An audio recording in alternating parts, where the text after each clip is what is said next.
Hello my dear students, ಹೇಗಿದ್ದೀರಾ ಎಲ್ಲರೂ? Welcome to Pallavi tutorials. ಮಕ್ಕಳೇ, ಈ ಒಂದು ವಿಡಿಯೋದಲ್ಲಿ ಸೆಕೆಂಡ್ PUC ಅಕೌಂಟೆನ್ಸಿಗೆ ಸಂಬಂಧಪಟ್ಟ ಹಾಗೆ ಇಂಟ್ರೆಸ್ಟ್ ಆನ್ ಡ್ರಾಯಿಂಗ್ಸನ್ನು ಯಾವ ರೀತಿಯಾಗಿ ಪ್ರಾಡಕ್ಟ್ ಮೆಥಡ್ ಅಂಡರಲ್ಲಿ ಕ್ಯಾಲ್ಕುಲೇಟ್ ಮಾಡಬೇಕು ಅನ್ನೋದನ್ನು ಹೇಳ್ಕೊಡ್ತಾ ಇದ್ದೀನಿ. ಇದು ಕ್ವಶನ್ ಬ್ಯಾಂಕಿನ ಸೆಕೆಂಡ್ ಪ್ರಾಬ್ಲಮ್ ಆಗಿರುತ್ತೆ. ಆಲ್ರೆಡಿ ಪ್ರಾಬ್ಲಮ್ ನಂಬರ್ 1 ಯಾವ ರೀತಿಯಾಗಿ ಕ್ಯಾಲ್ಕುಲೇಟ್ ಮಾಡಬೇಕು ಅನ್ನೋದನ್ನು ಡೀಟೇಲ್ ಎಕ್ಸ್ಪ್ಲನೇಷನ್ ಕೊಟ್ಟಿದ್ದೀನಿ.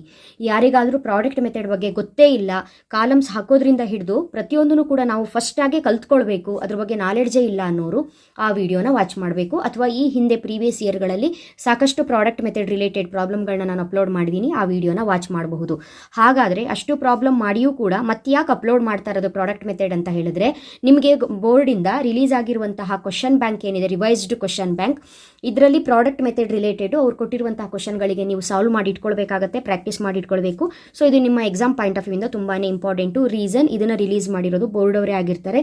ಇದರಲ್ಲಿ MCQ, fill in the blanks, match the following, 1 mark, short answers, 2 ಮಾರ್ಕ್ಸಿನ ಥಿಯರಿ ಕ್ವಶನ್ಸು ಎಲ್ಲವೂ ಕೂಡ ಇದೆ. ನೆಕ್ಸ್ಟು ಯಾವ್ಯಾವ ಟಾಪಿಕ್ ಪ್ರಾಬ್ಲಮ್ ಬರುತ್ತೆ, ಅದು ಯಾವ ರೀತಿ ಪ್ರಾಬ್ಲಮ್ ಕೇಳಿದಾರೋ ಅದೆಲ್ಲ ಪ್ರಾಬ್ಲಮ್ ಕೊಟ್ಟಿದ್ದಾರೆ, ವಿತ್ ಆನ್ಸರ್ ಕೊಟ್ಟಿರ್ತಾರೆ, ಫೈನಲ್ ಆನ್ಸರ್ನ ಕೊಟ್ಟಿರ್ತಾರೆ. ಆ ಫೈನಲ್ ಆನ್ಸರ್ನ ನೀವು ಕಂಡುಹಿಡಿಬೇಕು ಅಂದರೆ ಸ್ಟೆಪ್ ಕರೆಕ್ಟಾಗಿ ಮಾಡ್ಕೊಂಡು ಹೋದರೆ ಆ ಫೈನಲ್ ಆನ್ಸರು ಅವ್ರು ಏನು ಹೇಳಿರ್ತಾರೋ ಅದೇ ಆನ್ಸರೇ ಬರುತ್ತೆ. ಹಾಗಾಗಿ ಕ್ವಶನ್ ಬ್ಯಾಂಕಲ್ಲಿರುವಂಥ ಪ್ರಾಬ್ಲಮ್ಸ್ಗಳಿಗೆ ನೀವು ರೆಡಿ ಆಗಲೇಬೇಕು.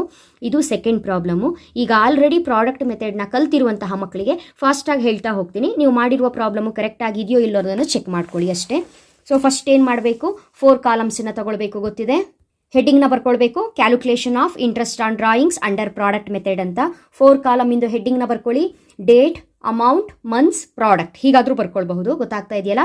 First date, amount, months, product. ನಿಮಗೇನಾದರೂ ಕಾಲಮ್ ಮರ್ತು ಹೋದರೆ, ಕಾಲಮ್ ಹೆಡ್ಡಿಂಗ್ ಏನು ಅಂತ ಮರ್ತು ಹೋದರೆ, ಇಲ್ಲ ಅವ್ರ ಪ್ರಾಬ್ಲಮಲ್ಲಿ ಫಸ್ಟ್ ಏನು ಕೊಟ್ಟಿರ್ತಾರೆ, ಅಮೌಂಟ್ ಕೊಟ್ಟಿರ್ತಾರೆ, ಡೇಟ್ ಕೊಟ್ಟಿರ್ತಾರೆ, ಕರೆಕ್ಟಾ? ಈ ಡೇಟನ್ನು ಕಾಲಮ್ ನಂಬರ್ 1 ಹಾಕಿ, ಇಲ್ಲಿ ಕೊಟ್ಟಿರುವಂತಹ ಅಮೌಂಟನ್ನು ಕಾಲಮ್ ನಂಬರ್ 2 ಹಾಕಿ ಅಷ್ಟೇ. ನೀವೇನು ಕ್ಯಾಲ್ಕುಲೇಟ್ ಮಾಡೋದು, ಎಷ್ಟು ತಿಂಗಳು ಆಯ್ತು ಅಂತ ಕ್ಯಾಲ್ಕುಲೇಟ್ ಮಾಡೋದಲ್ವಾ? ಸೊ ಮಂತ್ಸ್ ಅಂತ ತಗೊಳ್ಳಿ. Next product. ಓಕೆ ಅಲ್ಲ? ಈ ರೀತಿಯಾಗಿ ಕಾಲಮ್ನ ಹಾಕ್ಕೊಳ್ಬೇಕು. ಸೊ ಈ ಪ್ರಾಬ್ಲಮಲ್ಲಿ ಇಬ್ಬರು ಪಾರ್ಟ್ನರ್ಸ್ ಇದ್ದಾರೆ, ಸಹನಾ ಆ್ಯಂಡ್ ಸಾನಿಯಾ ಅಂತ ಇದ್ದಾರೆ. ಇಬ್ಬರು partners, Sahana and Sania are partners. So Sahana draw ಮಾಡಿರೋದು, ಸಹನಾ ತನ್ನ ಪರ್ಸನಲ್ ಯೂಸಿಗೆ ಅಮೌಂಟನ್ನು ಡ್ರಾ ಮಾಡಿದಾಳೆ ಅಂತ ಕೊಟ್ಟಿದ್ದಾರೆ. ಹಾಗಾದ್ರೂ ಕೊಟ್ಟಿರುವಂಥ ಡೇಟನ್ನು ನೋಡ್ತಾ ಹೋಗಿ, 1/6/2023. ಅವ್ರು ಅಲ್ಲಿ ಏನು ಕೊಟ್ಟಿದ್ದಾರೆ ನೋಡಿ, 2 ಕಾಲಮ್ ಫಿಲ್ ಮಾಡೋದು ತುಂಬಾ ಈಸಿ. ಅವ್ರು ಕ್ವಶನಲ್ಲಿ ಕೊಟ್ಟಿರೋದನ್ನ ಇಲ್ಲಿ ಬರೆಯೋದು ಅಲ್ವಾ? ಇವಾಗ ಯಾವ ಡೇಟ್ ಕೊಟ್ಟಿದ್ದಾರೆ, 1/6/2023, ಅದನ್ನೇ ಬರೀರಿ. 1/6/2023. ಅಮೌಂಟ್ ಎಷ್ಟು, ಅದ್ರ ನೇರಕ್ಕೆ ಕರೆಕ್ಟಾಗಿ ಬರೀಬೇಕು, 4000. ನೋಡಿ ಎಷ್ಟು ಈಸಿ ಆಗಿದೆ, ಹೌದಾ? ನೆಕ್ಸ್ಟು 39/23, 39/23, ಅದ್ರ ನೇರ ಇರೋ ಅಮೌಂಟ್ ಎಷ್ಟು, 6000. ನೀವು ಇಲ್ಲೂ ಕೂಡ ಸೆಕೆಂಡ್ ಕಾಲಮ್ ಅದ್ರ ನೇರಕ್ಕೆ ನೀಟಾಗಿ ಬರೀಬೇಕು. ನೆಕ್ಸ್ಟು 30/11/23, 30/11/23, ಅಮೌಂಟ್ ಎಷ್ಟು, 2000. ನೆಕ್ಸ್ಟ್ ಇನ್ನೂ ಒಂದು ಡೇಟ್ ಇದೆ, 1/1/24 ಅಂತ ಇದೆ ನೋಡಿ, 1/1/24. ಸೊ 1/1/24 ಬರ್ಕೊಳ್ಳಿ. ಅಮೌಂಟ್ ಎಷ್ಟಿದೆ, 3000 ಇದೆ. ಓಕೆ ಅಲ್ಲ? ನೆಕ್ಸ್ಟ್ ಪ್ರಾಬ್ಲಮಲ್ಲಿ ಎಷ್ಟು ರೇಟ್ ಆಫ್ ಇಂಟ್ರೆಸ್ಟ್ ಕೊಟ್ಟಿದ್ದಾರೆ ಅನ್ನೋದ್ರ ಬಗ್ಗೆ ಗಮನ ಇರಲಿ. Calculate interest on Sahana drawings at 8% per annum ಅಂತ ಇದೆ. ಈ ಪರ್ಸೆಂಟೇಜ್ ನೆನಪಿರಲಿ. ಇವಾಗ ಏನು ಮಾಡಬೇಕು, ಎಷ್ಟು ಮಂತ್ಸ್ ಆಯಿತು ಅಂತ ಕ್ಯಾಲ್ಕುಲೇಟ್ ಮಾಡಬೇಕು. ಫಸ್ಟ್ ವಿಡಿಯೋದಲ್ಲಿ ಡೀಟೇಲ್ ಆಗಿ ಹೇಳಿದ್ದೀನಿ, ನೋಡ್ಕೊಳ್ಬೇಕು.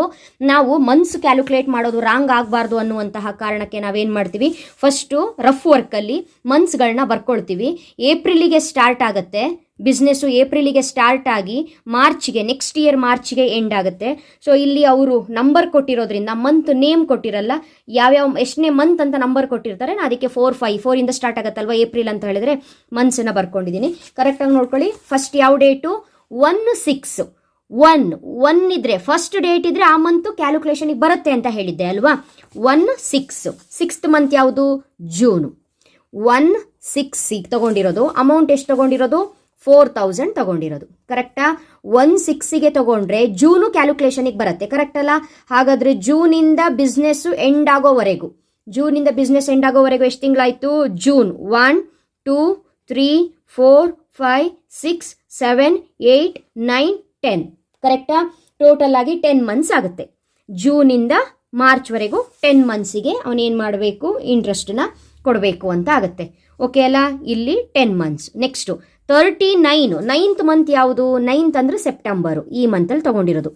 39ಗೆ ತೊಗೊಂಡ್ರೆ 30 ಅಂದರೆ ಸೆಪ್ಟೆಂಬರ್ ಮುಗಿದೋಯ್ತಲ್ಲ, 30 ಡೇಟಿಗೆ ಸೆಪ್ಟೆಂಬರ್ ಮುಗಿದೋಗ್ಬಿಟ್ಟಿದೆ. ಹಾಗಾದರೆ ಸೆಪ್ಟೆಂಬರ್ನ ಬಿಟ್ಟು ಮಾರ್ಚ್ವರೆಗೂ ಉಳಿದಿರೋ ತಿಂಗಳುಗಳನ್ನ ಕ್ಯಾಲ್ಕುಲೇಟ್ ಮಾಡಿ. ಅಕ್ಟೋಬರ್ 1 2 3 4 5 6, ಟೋಟಲ್ ಎಷ್ಟು ಮಂತ್ ಆಯಿತು, 6 ಆಯಿತು 6 ಅಂತ ಬರೀರಿ. ನೆಕ್ಸ್ಟು 30/11 ಅಂತ ಇದೆ. 30/11 ಮಂತ್ ಯಾವುದಪ್ಪ? ನವೆಂಬರು. ತಗೊಂಡಿರೋದು 30/11ಗೆ. ಅಂದರೆ 30 ಅಂತ ಹೇಳಿದ್ರೆ 11th ಮಂತು ಕಂಪ್ಲೀಟ್ ಆಗಿ ಹೋಗ್ಬಿಟ್ಟಿದೆ, ಮುಗಿದೋಗ್ಬಿಟ್ಟಿದೆ. ಉಳಿದಿರೋ ತಿಂಗಳೆಷ್ಟು? ಡಿಸೆಂಬರ್ 1, ಜನವರಿ 2, ಫೆಬ್ರವರಿ 3, ಮಾರ್ಚ್ 4. ಅಲ್ಲಿಗೆ total 4 month. Next 1/1/24. 1/1 first month ಯಾವುದು? ಜನವರಿ 1 ಅಂತ ಹೇಳಿದ್ರೆ ಇಲ್ಲಿ 1/1 ತಗೊಂಡಿರೋದು. 1 ಅಂತ ಹೇಳಿದ್ರೆ ಫಸ್ಟ್ ತಿಂಗಳು ಬರುತ್ತೆ ಅಂತಾನೆ ಆಯಿತು, ಕ್ಯಾಲ್ಕುಲೇಷನಿಗೆ ಬರುತ್ತೆ. ಅಲ್ಲಿಗೆ ಜನವರಿ, ಫೆಬ್ರವರಿ, ಮಾರ್ಚ್ 3 ತಿಂಗಳಾಯಿತು. ಕರೆಕ್ಟಾ? ಅಲ್ಲಿಗೆ ಮಂತ್ ಕ್ಯಾಲ್ಕುಲೇಷನ್ ಮುಗೀತು. ಇವಾಗ ಇದನ್ನ ಏನು ಮಾಡಬೇಕು? ಪ್ರಾಡಕ್ಟ್ ಮಾಡಬೇಕು. ಪ್ರಾಡಕ್ಟ್ ಅಂತ ಹೇಳಿದ್ರೆ ಹೇಳಿದ್ದೀನಿ, ಕಾಲಮ್ 2 into 3, ಸೆಕೆಂಡ್ ಕಾಲಮ್ಮು ಮತ್ತು ಥರ್ಡ್ ಕಾಲಮ್ನ ಗುಣಿಸಿಟ್ರೆ ಆಯಿತು. ಮಲ್ಟಿಪ್ಲಿಕೇಶನ್ ಮಾಡಿ ಇಡಬೇಕು. ಇಲ್ಲಿ 4000 ಇದೆ, ಇಂಟು 10 ಇದೆ, 14 40, ಅಲ್ಲಿಗೆ 40,000 ಆಗುತ್ತೆ. ಕರೆಕ್ಟಾ? ಇಲ್ಲಿ 6 ತಿಂಗಳು 6,000 ಇದೆ, 6 36. ನೀವು ಕ್ಯಾಲ್ಕುಲೇಟ್ರಲ್ಲಿ ಕ್ಯಾಲ್ಕುಲೇಟ್ ಮಾಡಿ ಇಡಿ, ಗುಣಿಸಿಡಿ. ಇಲ್ಲಿ 4 ಇದೆ, 2,000 ಇದೆ, 4 2 8, 8,000 ಆಯಿತು. ಇಲ್ಲಿ 3 ಇದೆ, 3,000 ಇದೆ, 3 ತಿಂಗಳು 3,000 ಇದೆ, 3 3 9, 9,000 ಆಯಿತು. ಕರೆಕ್ಟಾ? 40, 36, 8, 9 ಇದಿಷ್ಟನ್ನ ಕರೆಕ್ಟಾಗಿ ಕ್ಯಾಲ್ಕುಲೇಟ್ರಲ್ಲಿ ಆ್ಯಡ್ ಮಾಡಿ ಟೋಟಲ್ಲು 93,000 ಆಗುತ್ತೆ. ಈ 93,000ಗೆ ನಾವೇನಂತ ಬರಿತೀವಿ? ಟೋಟಲ್ ಪ್ರಾಡಕ್ಟ್ ಅಂತ ಬರಿತೀವಿ. ಟೋಟಲ್ ಪ್ರಾಡಕ್ಟ್ ಈಕ್ವಲ್ಸ್ 93,000 ಅಂತ ಬರಿಬೇಕು. ಈ 93,000 ಸಿಕ್ಕಾದ್ರ ಮೇಲೆ ನಾವೇನು ಮಾಡಬೇಕು? ಅಲ್ಲಿ ಏನು ಪ್ರಾಬ್ಲಮಲ್ಲಿ ಇಲ್ಲಿ 8% ಅಂತ ಕೊಟ್ಟಿದ್ದಾರಲ್ಲ ನಮಗೆ, ಈ 8%ನ ಯೂಸ್ ಮಾಡಿಕೊಂಡು ಫಾರ್ಮುಲಾ ಅಪ್ಲೈ ಮಾಡಿ ಕರೆಕ್ಟಾಗಿ ಇಂಟ್ರೆಸ್ಟ್ನ ಕ್ಯಾಲ್ಕುಲೇಟ್ ಮಾಡಬೇಕು. ಫಾರ್ಮುಲಾ ಏನು? Interest on drawings. ನೀವಿದು ಏನಿಲ್ಲಿ ಕಾಲಮ್ ಹಾಕಿದ್ದೀರಲ್ಲ ಇದ್ರ ಕೆಳಗಡೆ ಕೂಡ ಮಾಡಬಹುದು. ನಾನು ಇಲ್ಲೇ ಮಾಡ್ತಾ ಇದ್ದೀನಿ. Interest on drawings formula is equal to, ಹೇಳಿ, ಗೊತ್ತಿದೆ ನಿಮಗೆ, ಟೋಟಲ್ ಪ್ರಾಡಕ್ಟ್ ಇಂಟು ರೇಟ್, ಕರೆಕ್ಟಾ, ಇಂಟು 1/12. ಇದು ಫಾರ್ಮುಲಾ. ಟೋಟಲ್ ಪ್ರಾಡಕ್ಟ್ ಎಷ್ಟು ನಾವು ಫೈಂಡ್ ಔಟ್ ಮಾಡಿರೋದು? 93,000 ಇಂಟು ರೇಟ್ ಎಷ್ಟು ಹೇಳಿದ್ದಾರೆ ಪ್ರಾಬ್ಲಮಲ್ಲಿ? 8%, 8/100 ಇಂಟು ಇಲ್ಲಿ 1/12 ಏನಿದೆ ಫಾರ್ಮುಲಾದಲ್ಲಿ ಅದನ್ನು ಹಾಗೆಯೇ ಬರ್ಕೊಳ್ಳೋದು 1/12 ಅಂತ. ನೆಕ್ಸ್ಟು ಕ್ಯಾಲ್ಕುಲೇಟ್ರಲ್ಲಿ ಈ ಅಮೌಂಟ್ ಏನಿದೆ ಇದನ್ನೇ ನೀವು ಕರೆಕ್ಟಾಗಿ ಕ್ಯಾಲ್ಕುಲೇಟ್ ಮಾಡಿ ನೋಡಿ. ಎಷ್ಟಿದೆ ಟೋಟಲ್ ಪ್ರಾಡಕ್ಟು? 93,000 ಇಂಟು 8%, 8/100 ಇಂಟು 1/12 ಎಷ್ಟಾಯಿತು ಟೋಟಲ್ಲು? 620 ಬಂದಿದೆ. ಆನ್ಸರು 620 ಬರೆದಿಡಿ. ಸೊ ಅವ್ರ ಪ್ರಾಬ್ಲಮಲ್ಲಿ ಎಷ್ಟು ಆನ್ಸರ್ ಬರುತ್ತೆ ಅಂತ ಕೊಟ್ಟಿದ್ದಾರೆ?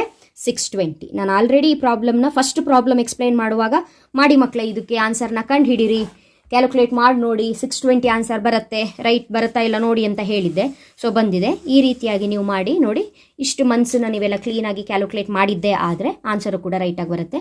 ಸೊ ಇದಿಷ್ಟು ಕೂಡ ಕ್ವಶನ್ ಬ್ಯಾಂಕಲ್ಲಿರುವಂತಹ ಪ್ರಾಡಕ್ಟ್ ಮೆಥಡಿಗೆ ಸಂಬಂಧಪಟ್ಟಾಗೆ ಸೆಕೆಂಡ್ ಪ್ರಾಬ್ಲಮ್. ನೆಕ್ಸ್ಟ್ ವಿಡಿಯೋದಲ್ಲಿ ಇನ್ನೊಂದು ಪ್ರಾಬ್ಲಮ್ ಇದೆ, ಅದಕ್ಕೆ ಯಾವ ರೀತಿಯಾಗಿ ಕ್ಯಾಲ್ಕುಲೇಟ್ ಮಾಡಬೇಕು ಅನ್ನೋದನ್ನು ಹೇಳ್ಕೊಡ್ತೀನಿ. ಅಲ್ಲಿವರೆಗೂ ನೀವು ಟೈಮ್ ವೇಸ್ಟ್ ಮಾಡಬೇಡಿ, ನಾನು ಕ್ವಶನ್ನ ಕೊಟ್ಟಿರ್ತೀನಿ, ನೀವು ಟ್ರೈ ಮಾಡಿಡಿ. ಓಕೆ ಅಲ್ಲ? ಇಲ್ಲಿ ನೋಡಿ, Anil and Charan R partners ಅಂತ ಇದೆಯಲ್ಲ, ಪಾಸ್ ಮಾಡಿ ಕ್ವಶನ್ನ ಬರ್ಕೊಳ್ಳಿ. ಆನ್ಸರ್ ನಿಮಗೆ 659.16 ಬರುತ್ತೆ. 0.16 50ಕ್ಕಿಂತ ಪಾಯಿಂಟ್ ಆದಮೇಲೆ 50ಕ್ಕಿಂತ ಕಡಿಮೆ ಇದ್ದರೆ ಹಿಂದೆನೇ ಹೇಳಬೇಕು ನಾವು, 659 ಅಂತ ಕೂಡ ತಗೊಳ್ಬಹುದು. ಸೊ ಈ ಆನ್ಸರ್ ಬಂತು ಅಂದರೆ ಕರೆಕ್ಟ್ ಆಗಿದೆ ನೀವು ಮಾಡಿದ್ದಂತ. ಟ್ರೈ ಮಾಡ್ತಿರಲ್ಲ ಈ ಪ್ರಾಬ್ಲಮ್ಮು, ನೆಕ್ಸ್ಟ್ ವೀಡಿಯೋದಲ್ಲಿ ಇದಕ್ಕೆ ಆನ್ಸರ್ನ ನಾನು ಅಪ್ಲೋಡ್ ಮಾಡ್ತೀನಿ. ಓಕೆ, ಅಲ್ಲಿವರೆಗೂ ಚೆನ್ನಾಗಿ ಓದ್ಕೊಳ್ಳಿ. ಯಾರ್ಯಾರು ಚಾನಲ್ಗೆ ಸಬ್ಸ್ಕ್ರೈಬ್ ಆಗಿಲ್ಲ ಅವಾಗಲೇ ಸಬ್ಸ್ಕ್ರೈಬ್ ಆಗಿ ಆಲ್ ಬಟನ್ನ ಕ್ಲಿಕ್ ಮಾಡ್ಕೊಳ್ಳಿ. ನೆಕ್ಸ್ಟ್ ಎಕನಾಮಿಕ್ಸು, ಪೊಲಿಟಿಕಲ್ಲು, ಹಿಸ್ಟ್ರಿ ಎಲ್ಲ ಚಾಪ್ಟರ್ಸಿಗೆ ಸಂಬಂಧಪಟ್ಟಾಗೆ important topics, MCQ, fill in the blanks, match the following, short questions, theory questions ಎಲ್ಲವೂ ಕೂಡ ಬರ್ತಾ ಹೋಗುತ್ತೆ. ಎಕನಾಮಿಕ್ಸ್ ರಿಲೇಟೆಡ್ ಪ್ರಾಬ್ಲಮ್ ಕೂಡ ಬರ್ತಾ ಹೋಗುತ್ತೆ. ಅಕೌಂಟೆನ್ಸಿಯಲ್ಲಿ ಮೇನ್ ಟಾಪಿಕ್ಸ್ಗಳನ್ನು ಕವರ್ ಮಾಡ್ಕೊಳ್ತಾ ಇದ್ದೀನಿ. ಸೊ ಎಕನಾಮಿಕ್ಸು, ಬಿಸ್ನೆಸ್ಸು, ಅಕೌಂಟೆನ್ಸಿಗೆ ಸಂಬಂಧಪಟ್ಟಾಗೆ ಡೀಟೇಲ್ ವಿಡಿಯೋಸ್ ನನ್ನ ಚಾನಲಲ್ಲಿ ನಿಮಗೆ ಸಿಗುತ್ತೆ. ನೆಕ್ಸ್ಟ್ ವಿಡಿಯೋದಲ್ಲಿ ಮತ್ತೆ ಸಿಗ್ತೀನಿ. ಅಲ್ಲಿವರೆಗೂ ಚೆನ್ನಾಗಿ ಓದ್ಕೊಳ್ಳಿ. Thank you. All the best.